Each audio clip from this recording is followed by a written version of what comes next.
まあ、漠然とね、天文学者になりたいみたいなことが書いてあるね。大会の方では、セーリングボートってヨットをね、やってましたよね。そういうもうちょっとスローな文化もね、やっぱり忘れないでもらいたいなと思いますね、私はね。Hi guys, I'm Joshi from Tokyo, Japan. Today I'll visit a Japanese traditional lacquerware shop in Kappabashi, and I'll interview the owner of the shop about his life. Leave a comment and don't forget to like the video and subscribe to my channel. Let's go!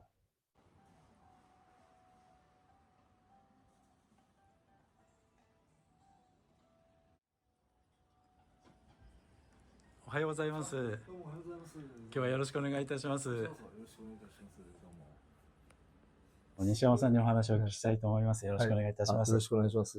現在のお仕事について簡単に教えていただけますでしょうか。かっぱ橋で、基本的に業務用の漆器の販売をさせていただいてます。はい。祖父が二宮出身なんですけど、最初デッチ奉公されててね、それでここで創業したんですよね。で、その当時は新しいものはないし、この辺はもう古道具屋さんで、皆さん、大体古道具屋さんがスタートだと思いますね。うちも古道具屋で、もうそれこそ中華鍋から何かいろいろ売ってました。そういうまあ市場があったんですよね、ここにね。古道具がね。だからその関係で始まった。だから昔は、それこそここに川が流れてて、本当に今とは比べ物にならない、想像つかないような、風景だったと思います。お店もそんなになかったはずですよ。かっぱ橋の名前の由来というのがやはり橋があったからということ。そうですね。ということは川があったということですね。そういうキャラクターのね、カッパカバ太郎とかいろいろね、それにゆかりはありますよね。お取り扱いの商品について少し教えていただけますでしょうか。いや、もうそれこそ本物の木製の漆塗りからですね、お手頃なプラスチックなり、まあ、輸入の品物も扱っておりますので、お客様のご用途に合わせてね、見ていただければなと思っております。はい、メインのお仕事としては、漆器の卸売業ということになるんですか？ですから、卸売業というのは基本的には和食店とか、うなぎ屋さんとか、天ぷら屋さんとか、そういうところに収めているというのが、もともとでしてね。まあ、最近は、海外の方から一般の方まで随分来るように、様変わりしましたよね。まあ、私の子供の頃は本当に素人さんお断りぐらいの商店街だったはずなんですけど、今はもう、広くウェルカムで皆さん来ていただいてますね。漆器が何と思ってらっしゃる方も海外にたくさんいらっしゃると思うんですが、どのようなものでございますか？歴史的に言いますとね、漆器ってまあ、中国から伝来したとかいろいろ説はありますけど、中国ではね、いわゆる食器としての漆器はね、秦の始皇帝の時代でもう終わってるんですよね。その後は装飾品としては発展してたけど、日本は食器としてずっとこのね、何千年っていうわけじゃないかもしれないけど、まあそのぐらいね、使ってきてるわけで、それこそ我々にとって大変身近なものですね。もともと古くは木を使っていて、今も木ももちろんありますけれども、木がございまして、そちらに、漆。そうですね。漆を塗ってきたというのはね。塗るということですね。だから縄文なんかで出てくるのは五六碗つって、ちょっと武骨なお椀でね、それにぶっつけで木漆を塗ったものが、水を通さないっていうんで使われてきたわけですよね。あまりにも古すぎて想像しかできないですけれども、その木の器、長く使うために、そうですね。漆でコーティングをしたという使い方おっしゃる通りですね。かもしれませんね。それが本来だと思いますね。本来それでした。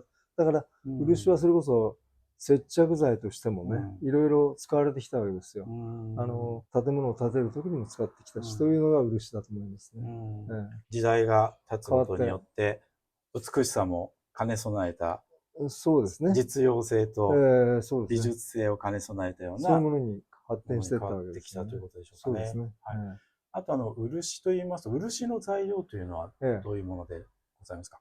漆の木がありましてね、それを傷をつけて、それを溜めてですね、それが木漆っていう、元々のもので、それをまあ、ゴミとか、そういう不純物を取り除いたものが木漆。いわゆるせしめと言われるものでね。その漆をいろいろ加工して、色粉を加えたり、あるいは黒メルって言ってね、黒い漆だったらまたそういう工程を経てですね、そういう色漆をどんどん作っていって、カラフルなものもできるようになったわけですね。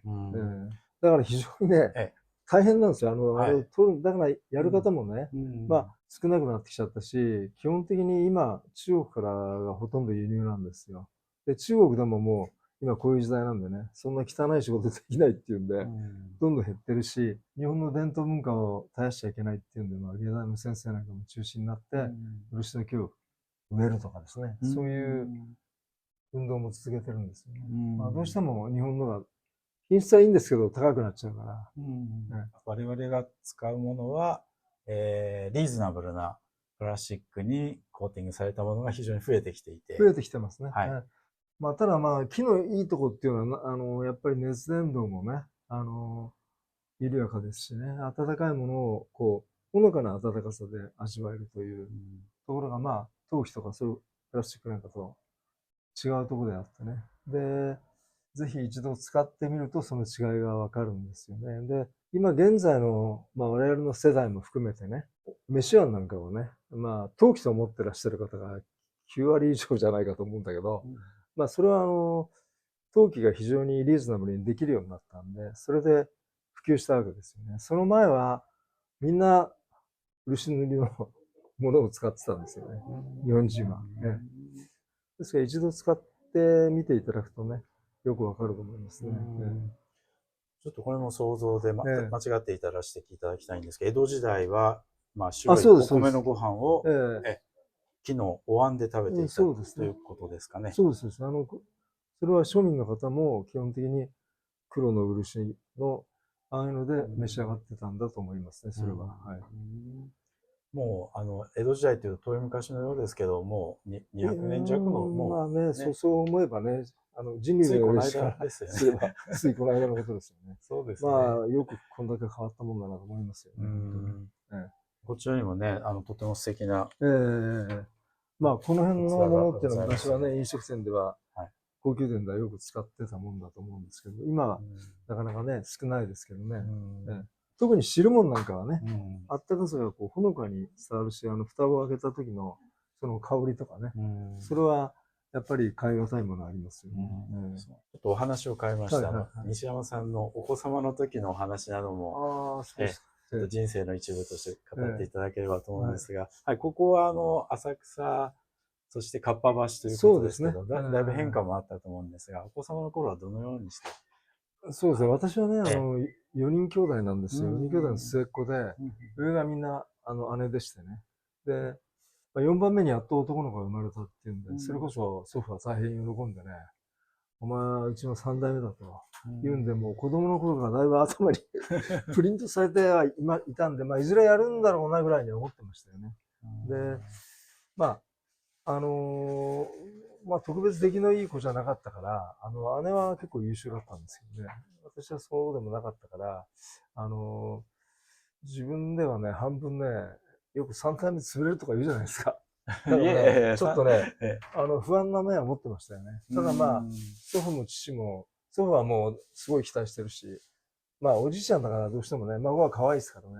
だから、こいつは大したもんだぐらいのことを言われて、勇気づけられながら今日に来たような感じですよね。褒めて伸ばされたということですか？そうですね。よく見えるんですよね、孫はね。だから、私は父は素晴らしいと思うし、祖父ももっと素晴らしいと思うんだけど、祖父に言わせれば、父より上だみたいなことを言われてね、育ってきましたね。活発なお子さんでいらっしゃったんですか？普通の、だと思いますね、私はね。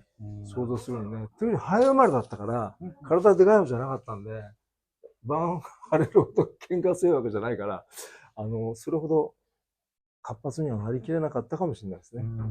そうなんですね。お子様の時に、もうすでに、こちらの西山漆器店さんの3代目ということで、そうですね。芽生えたの何歳ぐらい？いや、もうね、もう小学校ぐらいの時にはそうかな。父は大変ね、祖父に対して敬意を払ってね、いつも毎朝挨拶に行くんですよ。で、その時私も一緒に行ったりしてね。で、そうすると、祖父はね、私にいろいろ名前は何だとかね、いろいろ聞くわけね。で、住所言えとかね、なんかいろいろされたのをよく覚えてますね。だから結構だから、その時代としては古風な字だったかもしれないですね。父はまあ、祖父のことを尊敬してるしね、そういう感じの家でしたね。私もそうなるかと思ったんだけど、自分がなってみると、意外に、父とはフレンドリーにね、普通に接したし、まあ、父もそれを望んでたようなところありますね。他には何か夢と言いますか、子供の時になりたいなみたいなことは一切考えなかったですか？いや、まあね、いろいろ考えたみたいですね。まあ、漠然とね、天文学者になりたいみたいなこと書いてあるね。それとか、あるいは、商社のね、社長になりたいとかね、そんなことも書いてましたね。ああ、そうなんですだから、ね。まあ、商社にはね、私、社会人になって勤めたから、まあ、そういう仕事はできなかったけど、まあ、そういう気持ちもあったのかもしれないですね。大学は、ええ。どちらに行かれましたですか？まあね、ちょうど当たりとしてね、私、一橋に入ることができて、難関な大学ですよね。まあ、私の高校、その当時もそんなに行かなかったんだけど、結構その年は結構行ったかな。まあ、それで、まあ、その大学を選んだ理由もね、まあ、大学は勉強したくないと思ったんですよ、僕。勉強なんですか？勉強はしたくないなと。勉強したくない。で、一番楽そうな大学を選んだんですよね。卒業のよくありますよね、大学案内で。学校入って楽みたいなことがね、やたら書いてあったから、まあ、これは結構入れれば楽しめそうだなと思ったのはありますね。入るの難しかったんじゃないかと思います。まあ、運が良かったなと思いますよ。まあ、ご先祖様のおかげですね。本当に。それで大学では何をなされ、まあ勉強もなされたと思いますけれども、それ以外にはどのような活動を？そうですね。勉強はまあ正直ほとんどしてなくて、申し訳なかったと思ってますけど、大会の方ではセーリングボートってヨットをね、やってましてね。で、それこそ年間100日以上合宿して、大変だと思いながらも、思い返せば楽しいことばっかりだったなというふうな思いですね。青春時代をヨットで。そうですね。今まで、まあ正直弱小だったんだけど、1年先輩の方がね、高校のヨットの経験者っていうこともあるんですけど、それでレベルアップして、まあ、全日本行ったりとかね、いろいろ楽しんで過ごすことができました。大学を卒業後に就職はどのようにされたんですか？まあ私、商社希望だったんで、まあ、三菱さんに入れてもらって、その当時、その三菱さんの社風としてね、家でずっと育ったやつにはね、外行かせろっていうことで、大阪行くことになりまして、で、そういうのが30人ほどね、大阪に転任になって、最初からね。そのおかげでまあ、寮に入ることができてね。寮生活はね、今もうなくなっちゃったんですよね。商社ほとんどないですよね。今はなくなっちゃったですね。まあ本当にプライベートがあるようでないようなね、大変面白いね、空間でしてね。まあその人たちとはね、もう私は3年ほどで辞めちゃったんだけど、3年しか行ってないんだけど、まあ付き合いはその後何十年も続いて、まあ今でもね、ゴルフやったりとか、非常に楽しませてもらって大変財産だと思ってるんで、本当に水口さんにはね、私は感謝してます。会社には何も貢献できなかったですけどね、非常に多くのことを学ばせてもらったと思ってますね。まあ、3年でお辞めになられて、もうこちらのそうですね。まあまあ、父もだいぶ体も弱ってきたし、ちょうどその頃、オイルショックだったんですよね。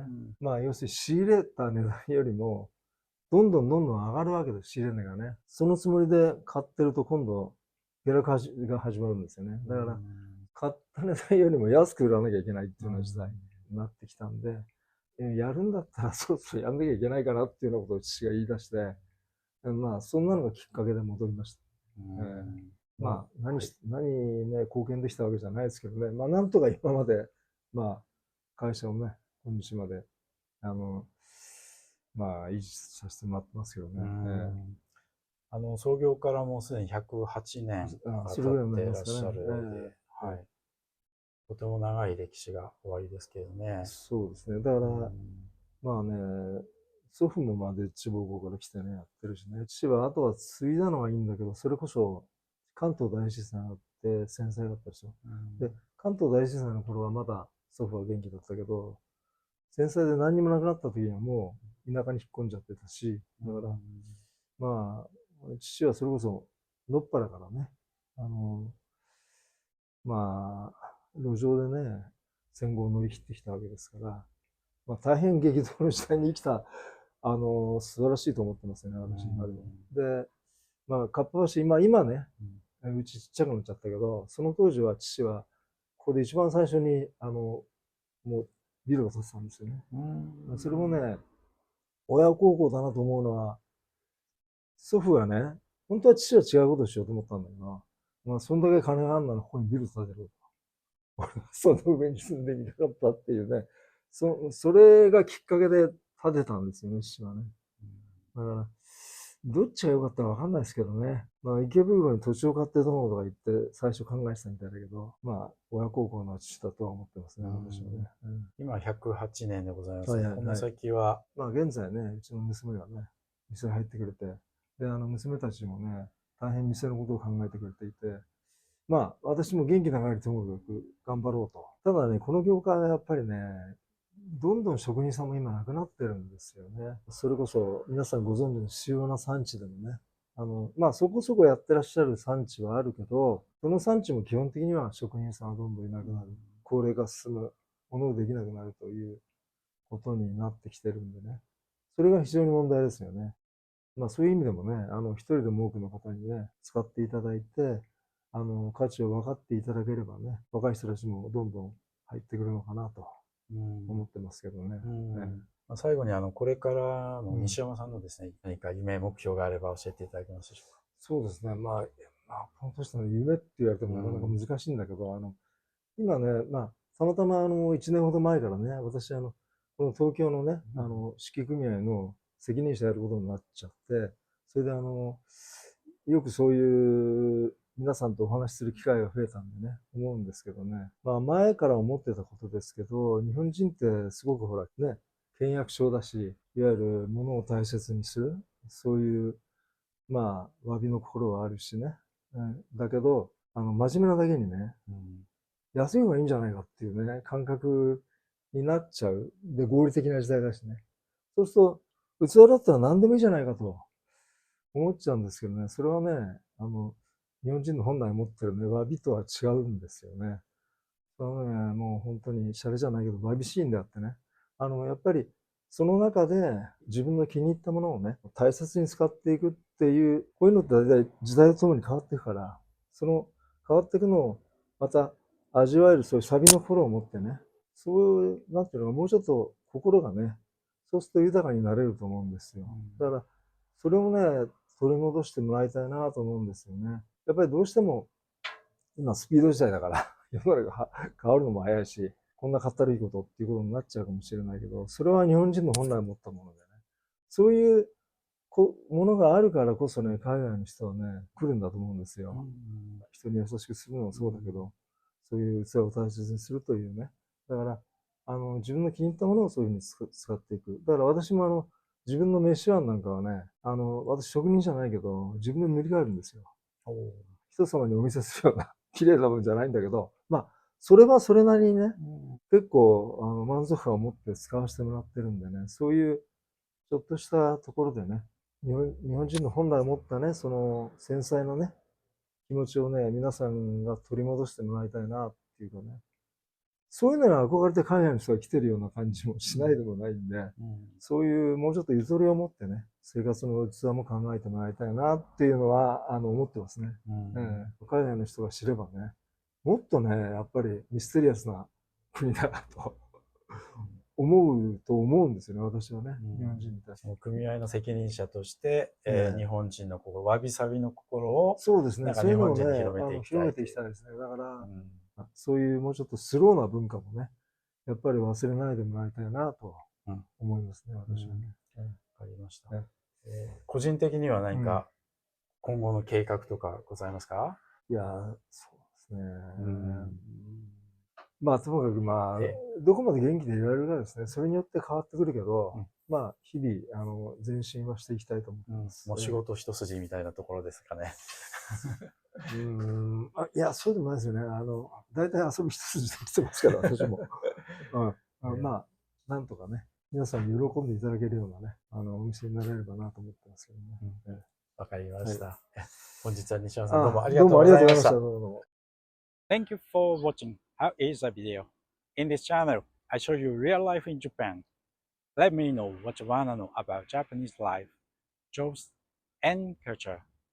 Leave your comments And don't forget to like the video and subscribe to my channel. See you next time. Bye!